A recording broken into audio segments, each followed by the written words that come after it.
But in 1984, Memorial Day weekend, I was trying to get a place down the shore for you to come to. Actually, I was trying to get a friend of mine a place down the shore. I couldn't get on one. Just so happens my father-in-law was a pretty big gambler in a racetrack, and he went to junkets to Vegas. So, to make a long story short, he got me a comp room in the Golden Nugget. Memorial Day 1984, I went into the casinos of Atlantic City, and I won almost $4,000 that weekend.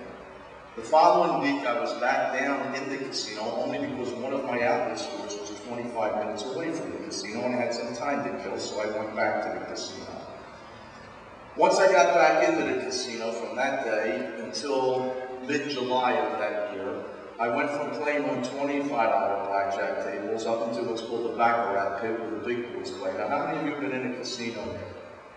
Okay, you know what a baccarat pit is? You ever walk by that holy ground where the big eye rollers go in? Minimum tables are $100. You know, it's where all the heavy hitters go. I got myself from the quarter tables to the $50 tables out on the floor, ended up in the baccarat pit with $100, $100 to $2,500. This was 1984. Today, it's $100 to $5,000 in the casinos. I started playing, the next thing you know, within about 3 weeks, I'm playing with $200 to $5,000 maximum. Within another 2 weeks, by the middle, maybe the first week in August, I'm playing in the pit, head up only, just me and the dealer.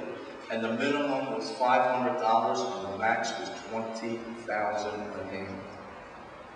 Now, to get that kind of game, and those numbers may sound like telephone numbers to you, but when you're a gambler, those numbers they don't mean anything. Because when a gambler gambles, just like, you know, when an alcoholic wants to drink, they want to get the best high they can get. So they drink till they get to that point. The drug addict, pretty much the same thing. But with a gambler, most gamblers really, you know, you don't get the best high unless you really put a lot of money out there. And the more you put out, the higher you get. That's what was happening to me. Now also, by doing this, I'm also being taken care of. The casinos are taking care of me with their comp system. When I first went into the casino, they charged me casino rate. That was 50% of what the room cost. The rooms were $100, I paid $50. The following week, I got the room comped completely. Now, do you know what a comp is here? Complimentary, it's what they give you to keep you gambling. They gave you the room. Within a week later, I'm getting the room comp RF&B, that's room food and beverage.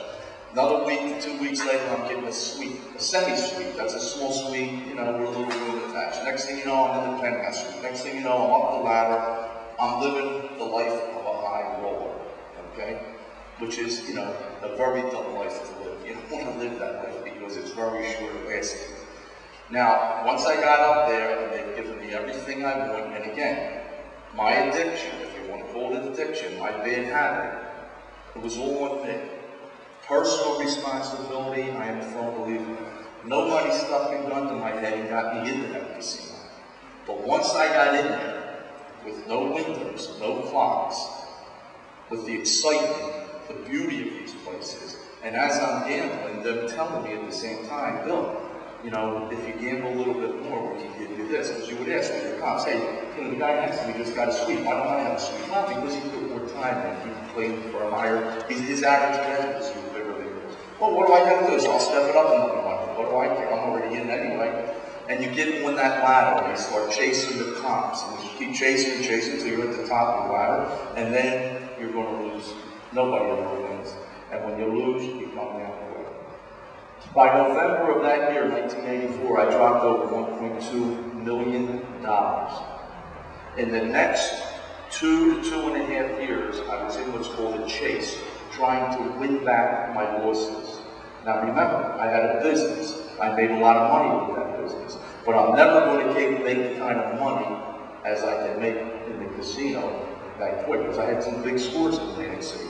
One night I played 15 minutes, less than 15 minutes of blackjack, and won $385,000 in like 12 to 13 minutes. And again, these numbers sound high. You're probably picturing all this money. Well, I was playing with what are called great chips, or $5,000 a chip. Do the math. You know, if you had 20 of those chips, that's $100 grand right there. So it's no different if I'm playing with a $5,000 chip or a $5 chip. It's just chips. There's not money involved in the casino. There's no cash going back and forth. So after I got into this predicament, and I got into what's called the chase, and I did everything next to murder, which I actually tried to kill myself over this, because that's what a gambler would do when he finally bottoms out, when he exhausts. People always say to me, "No, what made you stop? Is there a cure for this? You must have found the cure." Oh, I found the cure. It's called exhausted every means to get funding to keep the habit going. When you have no money, when there's no dough left, you're done. It's over. And then you got to make a decision. You have no money. You lost your family. You destroyed your business. Well, first of all, you lost your business. You lost your homes. You lost all your toys. But you destroyed your business. This is what, your family. This is what I did. Okay? I wasn't just the one who suffered. And I brought it on to myself. Okay? I'm not my family. I'm not my kids. My wife didn't know what did her. She was an educated girl. She was, she even had no street smarts. She never saw this coming.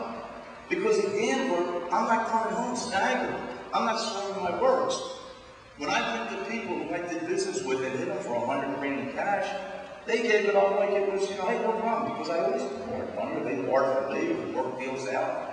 When I went to the bank and signed a loan, why not? I pays all these cases to them. When I was making money, I paid everybody quick. I didn't like owing people money. So I had the resource to get all this money to gamble. So after I realized that I lost everything, and I didn't even realize, this was, I'm 36 at this time, I really didn't realize what I did to my family 100%, because believe me when I tell you that, I hate even saying this, I pretty much could care less about me. I tell people, if you could go back, what I did, if you went back into the Western days, it would be like taking the wagon train, and I decided to pull off and leave my family for the savages and take off. I don't even want for you to say, how can a person do this?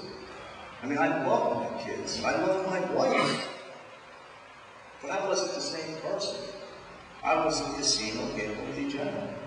And the only thing on my mind was getting back that money, getting back to what I had, taking what I felt now they took from me. Well, again, they didn't buy me. I was doing all the playing. Of course, there's things about the casino that I feel, they shouldn't be doing. For instance, I used to be able to borrow money. I owed the casinos hundreds of thousands of dollars. And if I took out a $100,000 marker, and that was my credit line, back in 1984, 85, if I needed another 100 Gs, they would give me TTO. They call this trip-only money. And they give me another 100,000. But remember, they're not giving me 100,000. They're not giving me a Bentley and they're not giving me a Mercedes. They're not giving me cash. They're not giving me clothing. They're giving me chips. I got chips again to go back to war, to get back my losses. I gamble, the chips are gone. I owe them another 100 grand. And when you owe the casinos money, it's not like the old days where they come knocking at your door, they're going to break your legs because people think, the casinos, the mob, and this. No, they do worse. They come back and get a rip from you. They'll come after you, the lawyers. There'll be a lawsuit, have all kinds of lawsuits. They'll tie up your banks. I had banks account closed. One time I had a payroll of 30-something thousand, went to go write out the checks, and my banker calls me and says, "Bill, guess what? Don't deposit no money and don't write out no checks. There's a freeze on your account. Caesar's just put a ring on it." So what are you talking about? I didn't know they could do that.